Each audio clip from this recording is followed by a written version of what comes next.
Bismillahirrahmanirrahim. Start with the name of God, the most gracious and merciful. Today we will study the wrist giant. Wrist giant is also called radiocarpal giant. This is the giant of the upper limb. So we will study this giant in detail. We have wrist giant. Wrist giant is also called radiocarpal giant because this giant is formed between the radius and the carpal bone. So it is called radiocarpal joint. ठीक है, अभी हम अगर board की तरफ आ जाए तो ये रेडियस है, रेडियस। ठीक है, रेडियस हमारा अपर आर्म में लेटरल साइड की तरफ है और ये अल्ना है। ठीक है, ये अल्ना है, ये फोर आर्म का बोन्स है, टू है, एक है रेडियस अल्ना। ये रेडियस लेटरल साइड पे है और ये अल्ना मीडियल साइड पे है। जब ये दोनों रेडियस और अल्ना कंबाइन होते हैं तो ये जाइंट बनाता है प्रॉक्सिमल एंड डिस्टल। ये डिस्टल रेडियो अल्नर जाइंट ये पेर कार्पल बोन के साथ जाइंट बनाता है, तो इसको हम कहते हैं कार्पो रेडियो कार्पल जाइंट और रिस्ट जाइंट। ठीक है, इसका एग्जांपल इस तरह है, अगर मैं बताऊं तो ये रेस्ट जाइंट है, यहाँ पर मोमेंट होती है, ये लेटरली जो है ये रेडियस है और मीडियली ये अल्ना है, तो इसके साथ ही कार्पल बोन जाइंट बनाता है, तो इसको कहते हैं radio carpal joint. Carpal bone हमारे पास 8 बोन्स होते हैं। कार्पल 8 बोन है जो कि 2 रोज में है। एक को कहते हैं प्रॉक्सिमल रो, ये वाला प्रॉक्सिमल रो है जो कि हमारी बॉडी के करीब है, इसको कहते हैं प्रॉक्सिमल रो, यहाँ पर है। और जो हमारी बॉडी से दूर है तो उसको कहते हैं डिस्टल रो। प्रॉक्सिमल रो में हमारे साथ 4 बोन्स होते हैं जो कि हम काउंट करते हैं लेटरल साइड से मीडियल साइड की डायरेक्शन पे। एक हमारे पास है, अगर मैं इस तरह ये कर लूँ, ठीक है, ये तो ये कार्पल बोन है, एक है प्रॉक्सिमल रो, दूसरा है डिस्टल रो। प्रॉक्सिमल रो में हमारे साथ 4 बोन है, एक को कहते हैं स्केपाइड, लोनेट, ट्राइक्वेट्रम, पिसिपाम।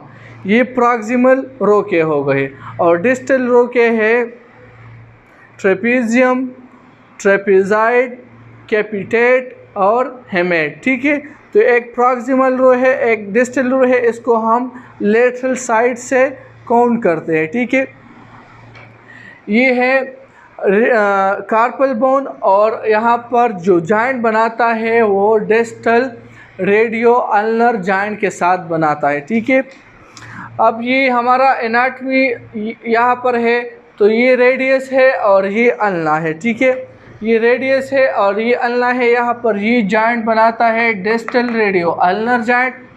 और इसके नीचे यहाँ पर एक डिस्क होता है, उसको कहते हैं आर्टिकुलर डिस्क। ये डिस्टल रेडियो अल्नर जाइंट हो गया। ठीक है, ये डिस्टल रेडियो अल्नर जाइंट है और यहाँ पर एक डिस्क होता है, उसको हम कहते हैं आर्टिकुलर डिस्क। और इसके नीचे फिर यहाँ पर ये आर्टिकुलर डिस्क इसके दरमियान में हो गया और फिर स्केपाइड, लोनेट, ट्राइक्वेट्रम इस रेडियस के साथ जाइंट बनाता है, स्केपाइड, लोनेट और ट्राइक्वेट्रम। और इसके दरमियान यहाँ पर आर्टिकुलर डिस्क है जो कि डिस्टल रेडियो अल्नर जाइंट को सेपरेट करता है कार्पल बोन्स के जाइंट को। ठीक है, यहाँ पर कैप्सूल होते हैं, कैप्सूल इस डिस्टल रेडियो अल्नर जाइंट और ये stylite process of the radius और ये बेस से एक कैप्सूल सराउंड हुआ है और इसके अल्ना के साइड पे आया है और यहाँ तक स्केपाइड, लोनेट, ट्राइक्वेट्रम तक पहुँचा है ये कैप्सूल, जो कि इस आर्टिकुलर एरिया को कवर करता है। यहाँ पर कार्टिलेज भी होता है जो कि फाइब्रो कार्टिलेज है। फिर इस कैप्सूल के अंदर हमारे साथ एक मेम्ब्रेन है, उसको कहते हैं साइनोवियल मेम्ब्रेन। ठीक है, साइनोवियल मेम्ब्रेन भी आर्टिकुलर एरिया को कवर करता है। ठीक है, जो आर्टिकुलर एरिया को कवर करता है और इसमें फ्लूइड होता है, उसको हम कहते हैं साइनोवियल फ्लूइड, जो कि फ्रिक्शन को कम करता है। ये जॉइंट रेस्ट जॉइंट और रेडियो कार्पल जॉइंट हमारे साथ एक टाइप का जॉइंट बनाता है, तो उसको हम कहते हैं synovial ellipsoid joint. Synovial ellipsoid joint ये इस तरह का एक जॉइंट है, इसका एक कन्केविटी दूसरी के कन्वेक्सिटी के साथ फिट होता है और इसमें 2 एक्सियल में मोशन पॉसिबल है। अगर मैं आपको बताऊं तो ये है एलिप्सॉइड जॉइंट, इसमें सिर्फ 2 प्लेन में मोमेंट पॉसिबल है। एक है फ्लेक्शन, पाल्मर फ्लेक्शन, और ये है डार्सल एक्सटेंशन, जो कि यहाँ पर ट्रांसवर्स एक्सिस है। ये मोमेंट इस ट्रांसवर्स एक्सिस के अराउंड होता है, ठीक है। और यहाँ पर वर्टिकल एक्सिस है जो कि अल्नर डेविएशन, इसको कहते हैं अल्नर मीडियल साइड पे है और रेडियल लेटरल साइड पे है। जब मेरा हाथ इस डायरेक्शन में आता है तो इसको कहते हैं अल्नर डेविएशन, और लेटरली जब जाता है बाहर की तरफ इसको कहते हैं रेडियल डेविएशन। अल्नर डेविएशन ज़्यादा है क्योंकि यहाँ पर अल्नर का स्टाइलाइट प्रोसेस थोड़ा नीचे है और रेडियस का स्टाइलाइट प्रोसेस ऊपर है, तो रेडियल डेविएशन का रेंज ज़्यादा, अल्नर डेविएशन का रेंज ज़्यादा है और रेडियल डेविएशन का रेंज कम है।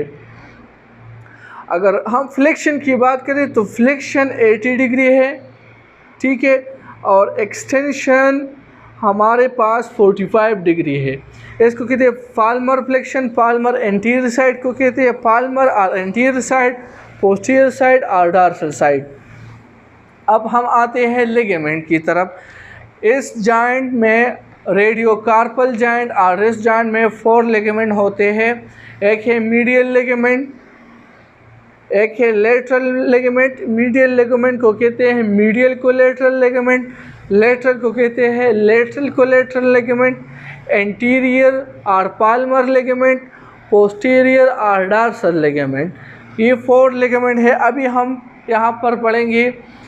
ये है अल्नर मीडियल साइड पे है, तो ये है मीडियल लिगामेंट और medial collateral ligament.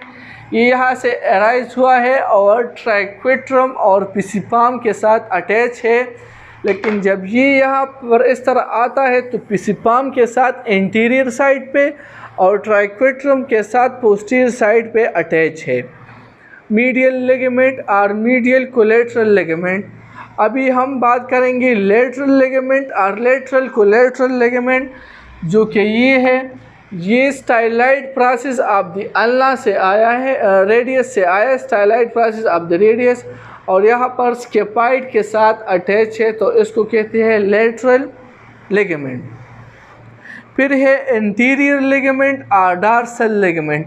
Anterior ligament ये distal end of the radius से आया है और कार्पल बोन के 3 बोन्स के साथ ये अटैच है। एक को कहते हैं स्केपाइड के साथ अटैच है, ट्राइक्वेट्रम के साथ अटैच है और कैपिटेट के साथ अटैच है।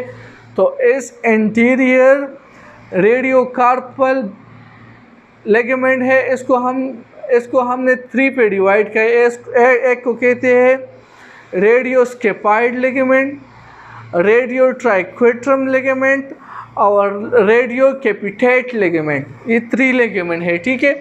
फिर पोस्टीरियर साइड पे अगर हम देखें, डॉर्सल साइड पे देखें, तो ये रेडियस से आया है और यहाँ पर कार्पल के 2 बोन्स के साथ अटैच है। एक को कहते हैं लुनेट और ट्राइक्वेट्रम, तो है तो रेडियो लुनेट लिगामेंट और रेडियो ट्राइक्वेट्रल लिगामेंट, ये 2 हो गए, ठीक है, जो कि पोस्टीरियर साइड पे है। अब नर्व सप्लाई की अगर हम बात करें तो इसको नर्व सप्लाई भी होती है। एक है anterior branch of interosseous nerve और deep branch of radial nerve. ये है anterior interosseous nerve, deep branch of radial nerve. ये इसके हो गए नर्व। यहाँ पर ये इसका स्ट्रक्चर है, ठीक है। ये है distal end of the ulnar, distal end of the radius, और ये बोन हो गई। और फिर इसके साथ यहाँ पर बेक्टो, thumb, index, middle finger, ring finger, और ये डिजिटी मिनिमी जो कि छोटा फिंगर है वो यहाँ पर अटैच है, ठीक। अभी हम पढ़ेंगे कि यहाँ पर जो फ्लेक्शन मोमेंट है, एक्सटेंशन है और रेडियल डिविएशन है, अल्नर डिविएशन है और रेडियल डिविएशन है, इसके मसल को हम पढ़ेंगे। तो यहाँ पर एक मसल है जो कि एंटीरियर साइड पे है, फ्लेक्शन करता है, तो इसको कहते हैं फ्लेक्सर कार्पाई रेडियलिस, जो कि फ्लेक्शन करता है और कार्पल बोन और रेडियस के दरमियान है, इसको कहते हैं फ्लेक्सर कार्पाई रेडियलिस। और फ्लेक्सर कार्पाई अल्नरस जो कि मीडियल साइड पे है, कार्पल बोन और अल्ना के दरमियान है, ठीक है। और एक है पाल्मेरस लॉन्गस जो कि यहाँ से आया है और यहाँ तक पाम तक पहुँचता है। तो फ्लेक्सर मसल 3 है, flexor carpi radialis, flexor carpi ulnaris और पाल्मेरस लॉन्गस। इसी तरह एक्सटेंशन जो करता है उसके लिए मसल है एक्सटेंसर कार्पाई रेडियलिस, लेकिन रेडियलिस के 2 मसल है, एक को कहते हैं लॉन्गस और दूसरे को कहते हैं ब्रीवियस।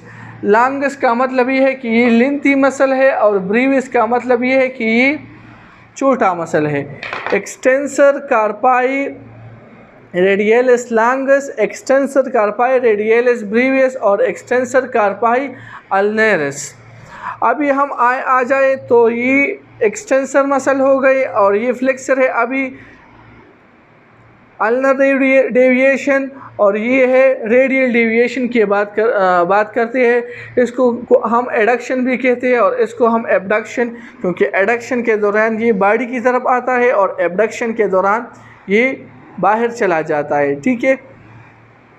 तो ये एबडक्शन जो करता है तो ये है flexor carpi radialis, extensor carpi radialis longus और brevis. Flexor carpi radialis, extensor carpi radialis longus और ब्रीवियस ये एबडक्शन करता है और एडक्शन जो करता है उसको कहते हैं फ्लेक्सर कार्पाई अल्नरस और फ्लेक्सर एक्सटेंसर कार्पाई अल्नरस। ये 2 मसल एडक्शन करता है और अल्नर डेविएशन करता है, ठीक है, क्योंकि ये अल्नर साइड पे है। अगर हम आ जाए अप्लाइड एनाटमी की तरफ कि इसमें किस तरह के इंजरी पॉसिबल है। अगर एक बंदा आउट स्ट्रेच हैंड के साथ गिरता है, इस तरह जब एक बंदा गिरता है तो ये फोर्स स्केपाइड कार्पल बोन के स्केपाइड पे आता है, फिर स्केपाइड से रेडियस पे ये फोर्स आता है, रेडियस पे ह्यूमरस पे आता है और ह्यूमरस से फिर क्लेविकल पे आता है और क्लेविकल पे से फिर स्केपुला पे आता है। तो ये फोर्स इस तरह ट्रांसमिट होता है, लेकिन इसका इंजरी डिपेंड करता है एज के बेस पे। अगर एक बच्चा फॉरवर्ड स्ट्रेच हैंड के साथ इस तरह गिरता है बच्चा, तो उसमें यहाँ पर ये रेडियस बोन फुली मैच्योर नहीं होता, बोनी पार्ट इसमें कम होता है और यहाँ पर कार्टिलेज होते हैं जो कि एपिपाइसिस और ये डायापाइसिस के दरमियान है। तो इसमें पोस्टीरियर डिसलोकेशन ऑफ द एपिपाइसिस होता है बच्चों में, चाइल्ड में, ठीक है। अगर हम फिर आगे आ जाए और टीन एजर की बात करें तो टीन एजर में यहाँ पर क्लेविकल में फ्रैक्चर होता है। अगर टीन एजर यहाँ इस तरह गिरता है तो यहाँ पर क्लेविकल में फ्रैक्चर होता है, लेकिन जब एडल्ट गिरता है इसी कंडीशन के साथ तो यहाँ पर स्केपाइड में फ्रैक्चर होता है। और जब ओल्ड एजेस के बंदे गिरते हैं जो कि 50 और 60 के अबव होते हैं तो उसमें ये fracture distal end of the radius में होता है, जिसको कार्पल कोलिस फ्रैक्चर भी कहते हैं। तो ये सारा समरी हो गया रेस्ट जॉइंट, जिसको हम रेडियोकार्पल जॉइंट भी कहते हैं। Thank you so much for watching this.